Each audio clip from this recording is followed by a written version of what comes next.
manage your account.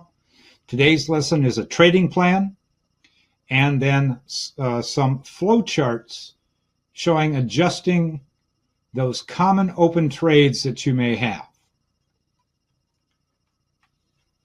Okay. So first of all, I need to remind everybody, all rights are reserved and copyrighted to ShadowTrader. That means the content in this presentation is presented for educational purposes only and in no way should be considered investment advice. Therefore, the information provided here should not be considered as a recommendation to buy or sell the security. No way considered as investment advice. That also entails that trading options involves risk and may not be suitable for all investors. You should understand all rights and obligations of your options instruments, such as exercise or assignment characteristics that come about with your options you're using. All right, topics in today's lesson. We're going to talk about goal setting. I'm going to show you how to set up a goal to a business plan. We're going to talk about the process, what you need to do, some personal review, how you can set some goals, your expectations, commitments that you need to make, and some trading rules that should be inside of your goal that you set up. Also, there's going to be a couple of additional pieces of documentation that I'll provide in the PDF and also on the replay and on this week's email out to you that will give you a template for setting up a business plan, some goal setting, and you can also then print out the PDF with these adjustments to trades. Second part of this presentation, we're going to talk about adjusting the trade, about trade selection and sizing, and then the last piece, we're going to go through some flow charts. I'm here if the market goes in this direction. Here are some alternatives that I can use. If it goes in the other direction, here's some alternatives that I can use for my trades. All right, let's talk about goal setting, setting up a plan. First of all, you need to do a personal review. What's your personality? Are you conservative, moderate, or aggressive?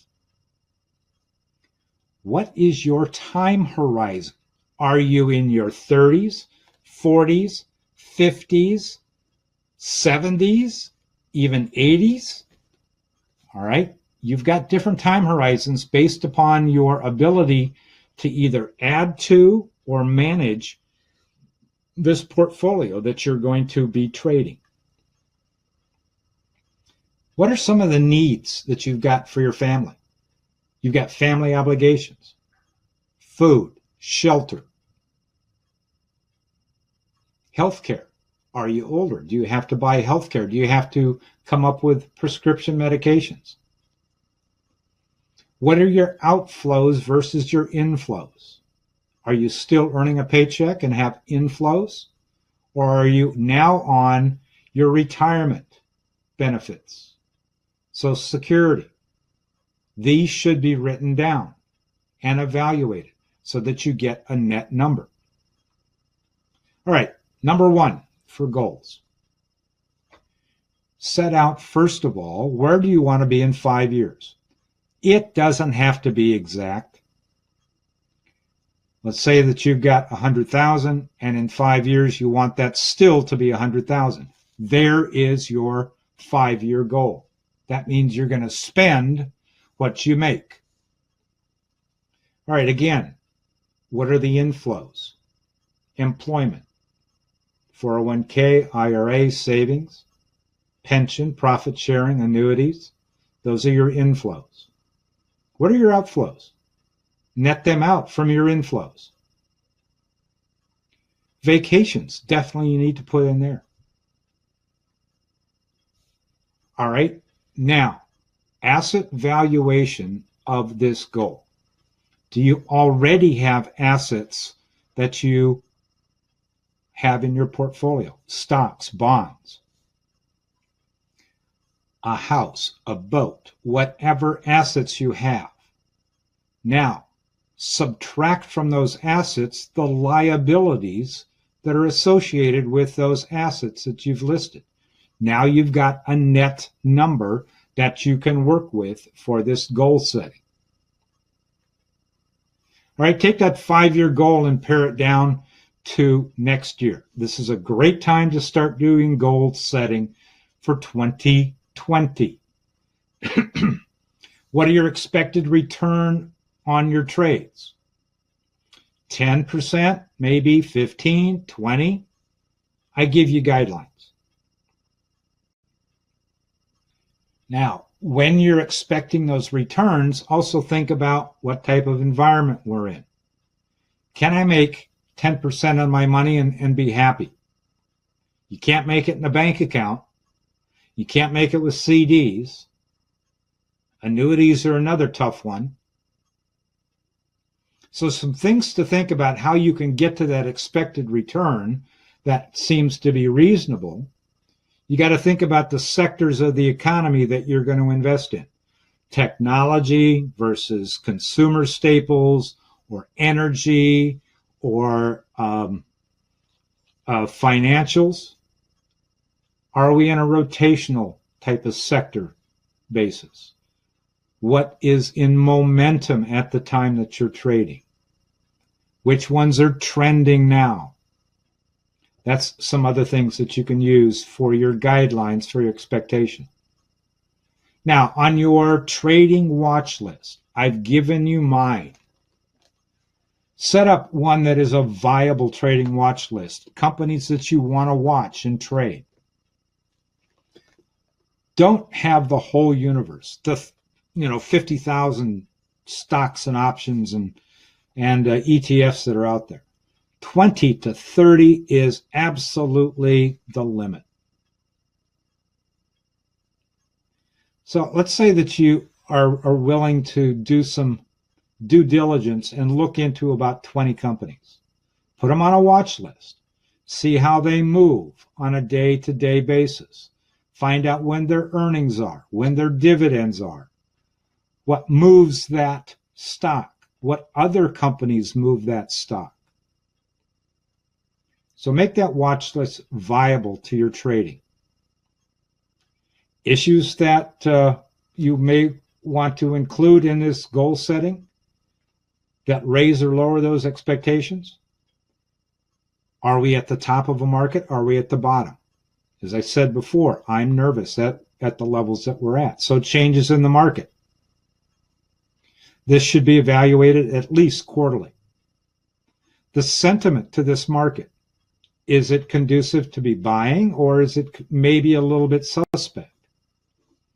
That's called sentiment. You can Google that and find out if we're oversold or overbought. Right now, the market is very close to being overbought. So that's a negative sentiment. What's the inflation outlook for now and in the future? Number 4, a big issue now, China tariff issues. And I should say, just world tariff issues. Then you can also look at commodities. What are gold and oil doing? Are they getting more expensive? Are they in excess like oil is right now? Is it going up, down, or sideways? How does that impact those issues on your watch list? All right, here is your road to the plan. How do I get this goal? All right. First of all, target returns and reinvestment. Write it down. Write down a milestone. First month, second month, third month. Where did I get to the first month of my trading? Did I make, let's say you're at 12%. This is 20. But let's say 12%. That's 1% per month. So your milestone is going to be a monthly milestone. Did I make 1% on my trading for the month of January, let's say? If I didn't, then why didn't I? If I did, why did I? Use the positives to go forward with. use the negatives to say, did I make a mistake, and can I identify it so I don't make it again? So if you beat your milestone, now you can say, okay, I've beaten my milestone for 2 months in a row. Maybe I want to move that level, that milestone level up, and use your milestone now of the old 1% per month as the floor and the new milestone of 1.5% per month. The other part of this is to limit your trade losses.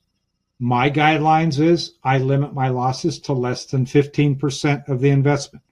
So if I invest, let's say $1,000, I'm going to risk $150. That's the most I'll lose on that $1,000 investment. Second bullet point there says goes to SE. That means secondary exits, adjustments to your trades. As you get more adept in trading, either stocks, options, or bonds, you're going to look for secondary exits, such as, can I mitigate this by offsetting it with some insurance? Or can I sell somebody the right to take my stock if it moves up a lot more and get my 1%, 2%, 5% trade and just have cash instead of holding on to the stock? Next level down, design your trades with higher probability. You can use an analyzer like we use or I use and show you on Thinkorswim. Many other platforms have it also. But I would suggest that if your platform that you use does not have an analyzer to give you a calculated or a math type of probability of success and your risk associated with that you find another platform. Third major bullet point, define the time that you're going to be in this trade. All of the trades that I do as our beginning options have a defined expiration. It's either to that date or before. Don't continually do these trades and add more time to your options or add more time to how long you're going to hold it. Make a definitive holding period for your trading.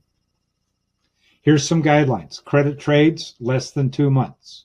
Actually, credit trades less than 30 days in this environment make more sense. Your debit trades, like the verticals that we've done, try to strive for 45 days from now till the expiration so that the trend can continue to build. Limit the amount of open trades that you have. It says a maximum of 10.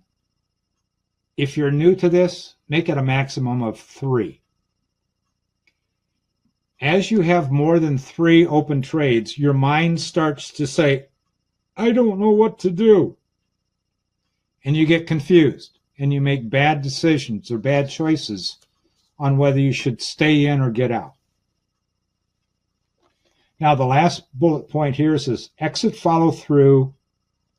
That means exit follow through reserve capital. For example, if you are doing bull puts and your objective, that's a put vertical, a short put vertical, and your objective is to take ownership of the shares, you should have at least 20% of the equity cost in cash before you start that trade. At least. All right. A financial commitment.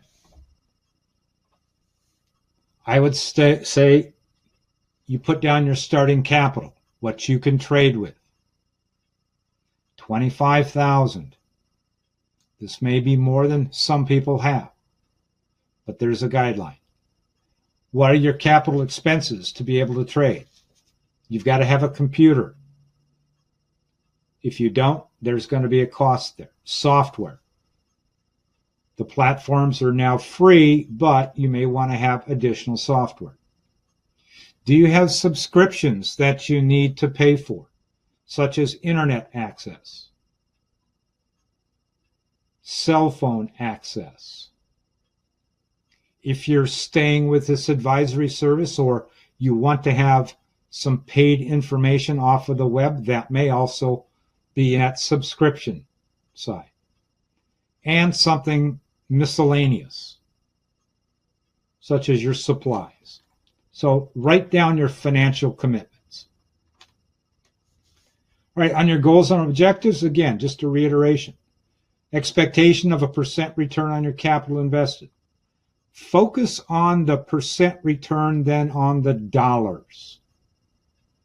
If you keep positive % returns, the dollars will take care of themselves. Limit an individual option trade to less than 8% of your total portfolio value. That's so you can come back and trade again. You should review all your open trades at least once a week to say, okay, am I still on track? Do I need to maybe exit this or adjust it? When you close a trade, go back and review all those trades that you've opened and closed at the end of the month. What did you do right? What did you do wrong? Write them down on paper. Rank the type of trade that you've done that got you the best performance down to the one that got you the worst performance. Go with the best ones, right? List your strengths and weaknesses in each trade. Were you rushed? Were you agitated when you did the trade? Were things kind of unsettled when you did your trade? Again, hone your strengths and try to mitigate your weaknesses. You should be doing no more than 10 trades at any one time. Again, if you're new, bring that down to like 3 trades ongoing at any one time. You should write all your trades down, whether that's electronically on some sort of document or on a piece of paper in a notebook. 3-ring binders work well. Spiral bound binders work even better. And reevaluate this business plan every 3 months. See if it still fits. See if it needs a tweak or if it needs a full rewrite. All right. How to write a plan. I'm not going to read this to you. Pick up the PDF, take a look at it for yourself. Couple of points here, though. Right in the middle. The main point of a trading plan is to keep you calm and relaxed during your trade. I've planned for my entry. Here's where I think it can go to. Here are my exits if it goes there. Here is my plan for an adjustment if it doesn't go where I think it will. Very similar to what I send you in the advisory service. Next bullet point below it in red, your trading plan should be dynamic, which means don't set it in stone and forget it. Review it. If it needs to be modified, modify it. If it needs to be exited, exit it. The last piece, once it's completed, go back over that plan. What did you do right? What did you do wrong? And use it, those positives, for the next trade. Understand the negatives so that you don't make the mistake once again. All right, now that your plan is written, now what do? Well, you should be keeping, in my experience, a daily journal, a trading journal. What happened today? Why did the market do this? Where is the market expected to go? A great place to pick that up is in the document that I provided at the end of this presentation that you can kind of fill out. You can fill in the blanks. Another place to go is to ShadowTrader.net. Go to the Swing Trader Report under Stocks and read what Dan Sheehy says that he expects the market for a sentiment basis to do today, and use that as kind of your starting point for the day's action. Write down in this journal, what do I do on a daily basis? How often do I look at the computer? Am I involved in this thing, 24/7, or am I just looking at it once an hour, once a day, not even once a day? Write in your journal, how do I keep up with this on a daily active basis? So write down the time frames that you're going to take a look at the market. Put it in the journal so that it becomes a habit. Habits are repetitive. All right, here are the documents that will be included with the PDF. The journal, and then a trading plan sample. All right. Now let's go on to topic number 2, position sizing. As it says in bold, should be based on acceptable levels of your risk that you will assume. How much risk am I willing to take on? 2% of what I invest? 3, 4, 20%? You need to determine that yourself. Number 2, do all types of trades have the same risk of loss? Absolutely not. Absolutely not. You've got directional trades, and then you've got trades that work in multiple types of trends. Every trade has a different type of risk. Each one should be evaluated individually.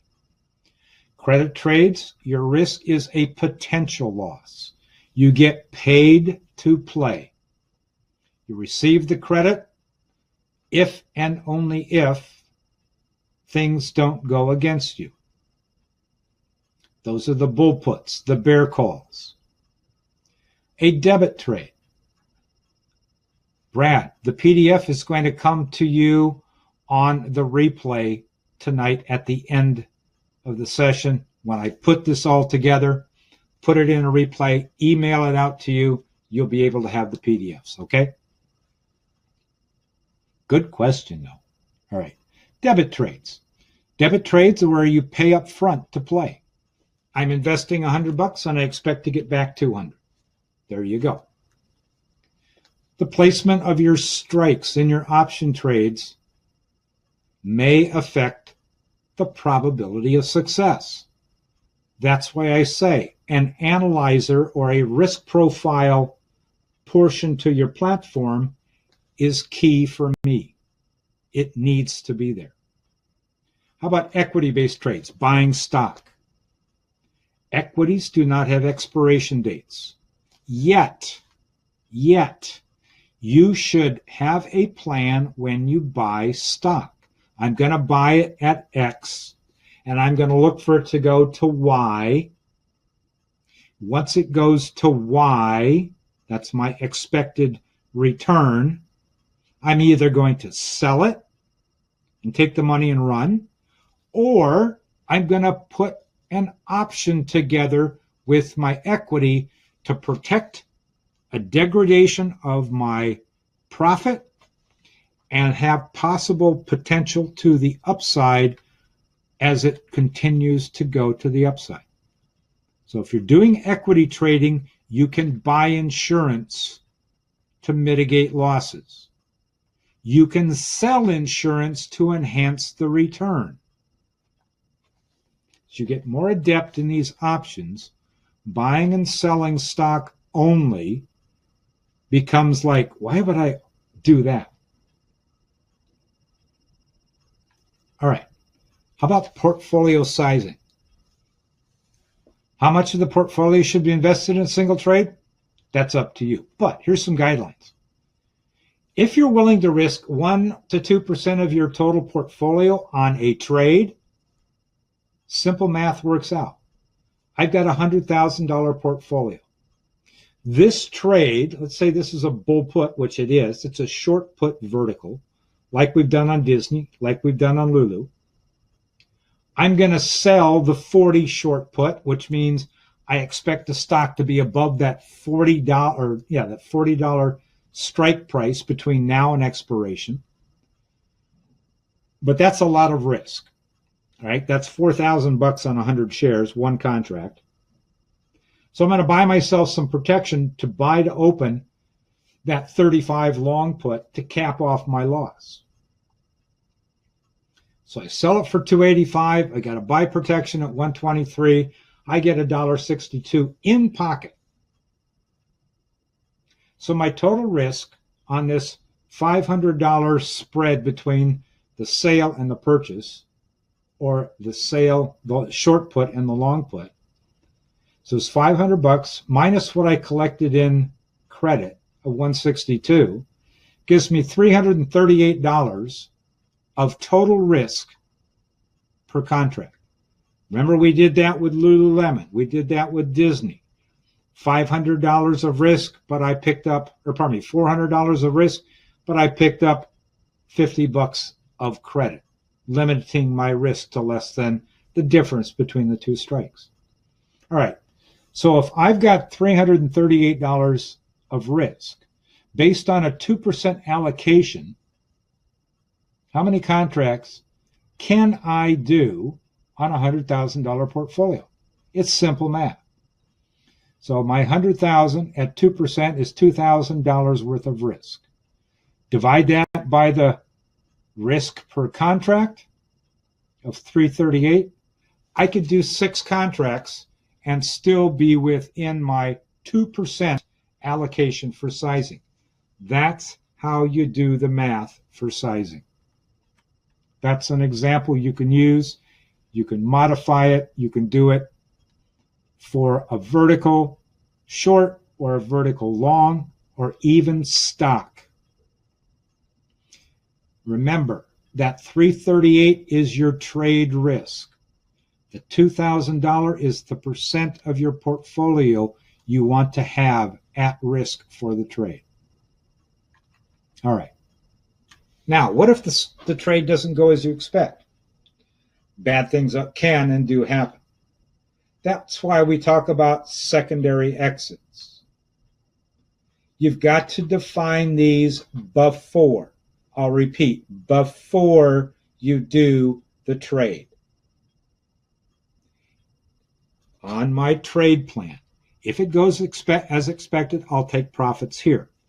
If it doesn't, if it goes against me, here are my additional plans to mitigate my losses. One could be, I'm going to kick it to the curb. Number 2, I could change it to another trend. Number 3, I could enhance the trade so that it makes money in the other trend. So secondary exits should already be in your plan before you push the go button. That means proper planning makes for less emotional mistakes. Sizing of this trade and sizing of the secondary exits comes into play. News should be evaluated on an ongoing basis to see how it is affecting your trade. But you got to think of, is this news just something that is sentimental? Like, oh my gosh, there was this happening overseas, but it didn't affect my stock. Or is the news something fundamental?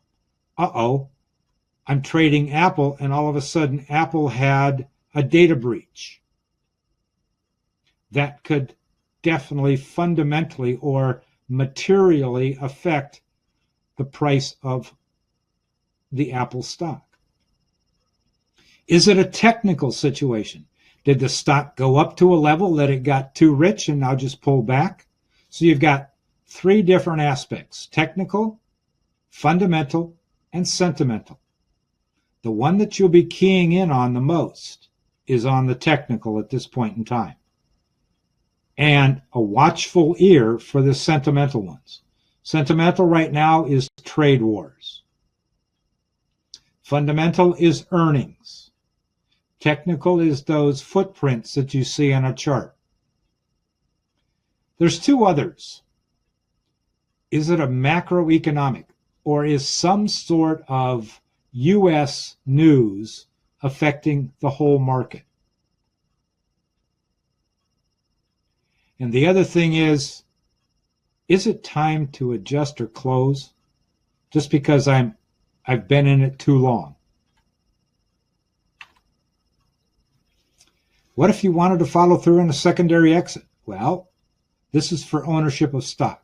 I'm not going to go through this. We don't do stock ownership here, but this lays out from that previous example if you wanted to follow through on a bull put and take ownership. Can you do it with your guidelines? I'll leave you to read this in a PDF. Here's the math. Here's some alternatives to it. All right. Lastly, on this plan, monitoring the trade. Each morning, before the market opens, take a look at your trade. Is it still looking like the same trade you put together? Is the price on the chart okay in your eyes? Number two, is there anything on the economic front that might change your outlook to the way your trade is going to perform? If so, such as the FOMC or the Fed having a meeting that day and changing rates? Are the numbers for the unemployment coming out that day that you might want to just kind of keep an ear to?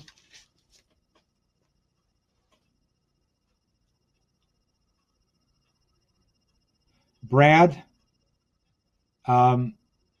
BTO, buy to open, sell to open, those are in my original PDFs. So if you need those, let me know and I'll send you a separate sheet. All right, is there macro news? If so, does it affect the investment community's opinion on your stock or on your trade? Is there any equity-specific news? Like I said, Apple. You know, they had a fire in their plant in China or something like that. Is it a technical situation? Support, resistance. You should be comfortable doing some technical analysis. Now, the next part of monitoring, have you gotten to your primary exit? That goal that you want to get to. If you're there, the best thing you can do to build up a positive mindset is to take your profits. If you're in the credit trades, are we still going towards that primary exit of zero? Are things still looking good as far as price? The last part with the Greeks, until you get more adept at this, I'm just going to leave this in the PDF and you can think about it. All right, once the trade gets towards adjusting to the point where you think it needs to be adjusted, go back to your original plan. Where did I think I could adjust my trade and what did I think I could adjust it into? Redo the plan. Is the trend the same?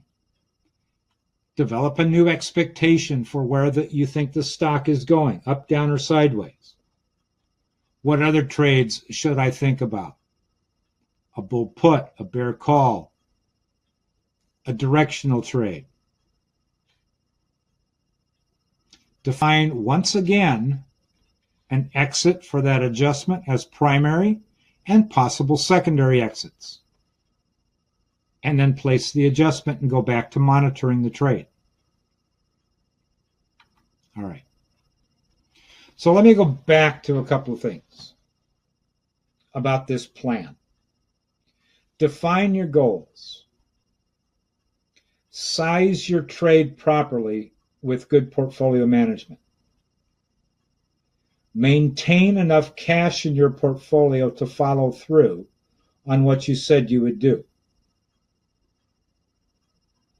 If you're still paper trading and you go to real live trading,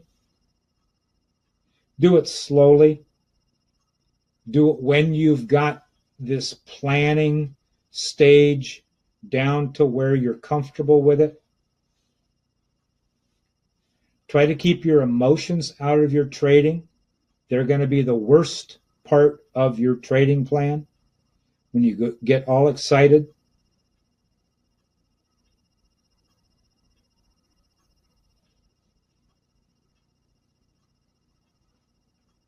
By examining your old trades, finding the things that worked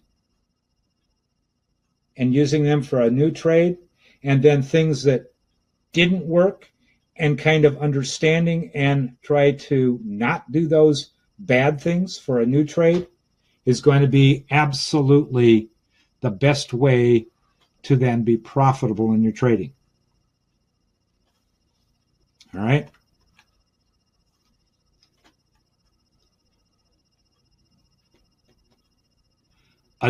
The bottom, adjust when you have reason to do so, and be clear as to why you adjusted.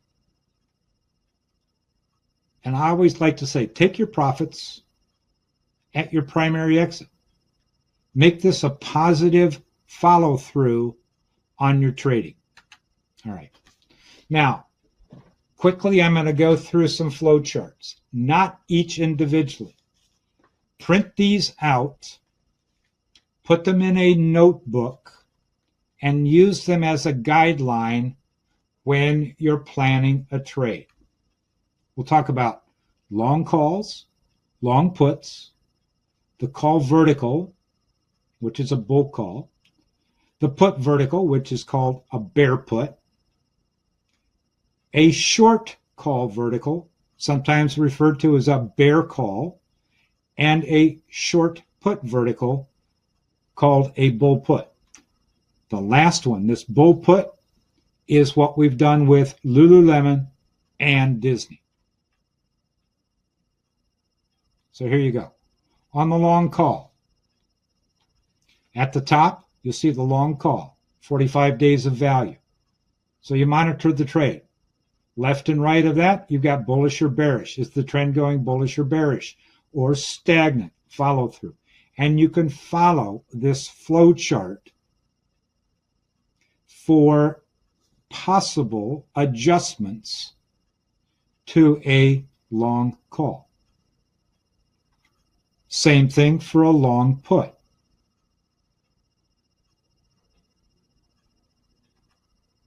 On the bull call, this is a call vertical. Direction is lower left to upper right. So at the top, the long call with a lower strike than the short call, having the same expiration. Right below that, put the trade on, you monitor the trend. Left and right of that, is the trend going bullish? You're going towards your primary exit. Keep going. Is it bearish? Uh-oh, things have changed. Now here's an exit point that you can look at for adjustment. If it's stagnant, here's a secondary exit that you can use. Again, long call, long put, the bull call, and this one, the bear call, or the bear put, pardon me, are all directional trades. They work in only one trend. They do not work in a stagnant trend, and they do not work in a slightly negative trend to the one that you're in.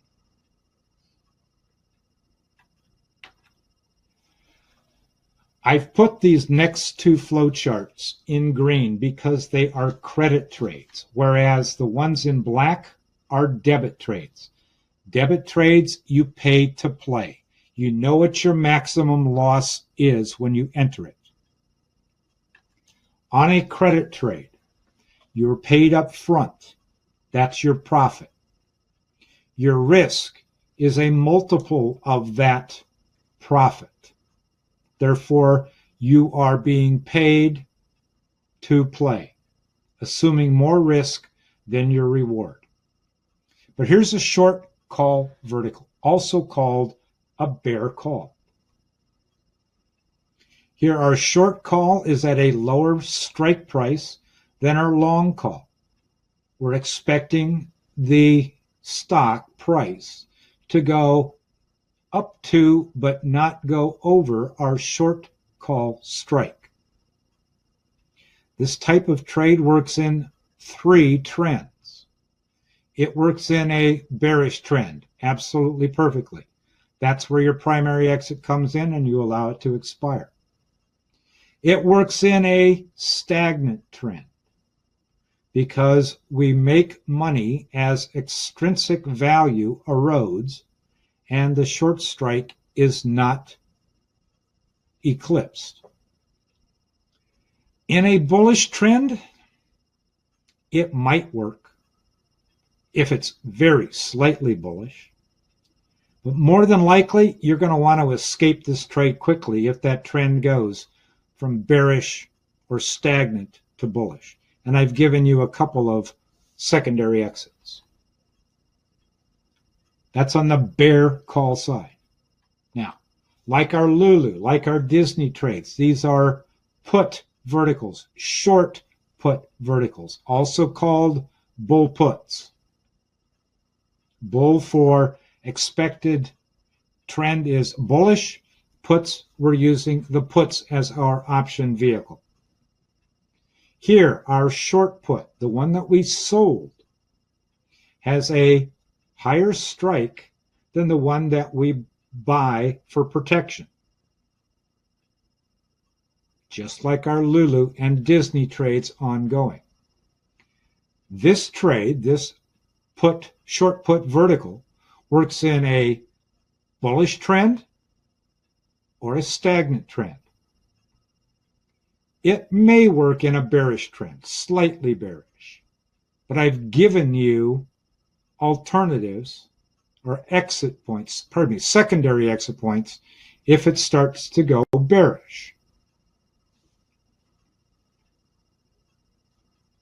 And folks, that concludes our lesson for today as far as the instructor-led part.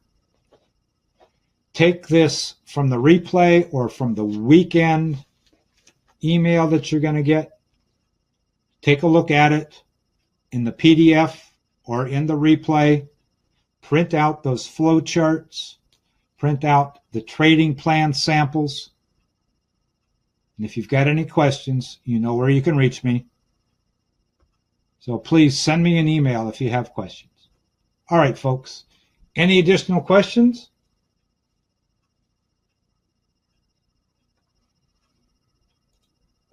All right. I'm still here. You're welcome, Eric. Brad, I'll tell you what. Since you don't know the abbreviations, I will include in this weekend's email to everybody all of the lessons that we've done up to this point. Lesson 1 of what's an option to lesson 8, how do I do a trading plan, and all of the adjustment flowcharts. You're very welcome, Brad. Okay, everybody. Thank you very much. Have a great rest of your day. I'll get this replay out to you probably within the next hour, hour and a half. Bye-bye for now.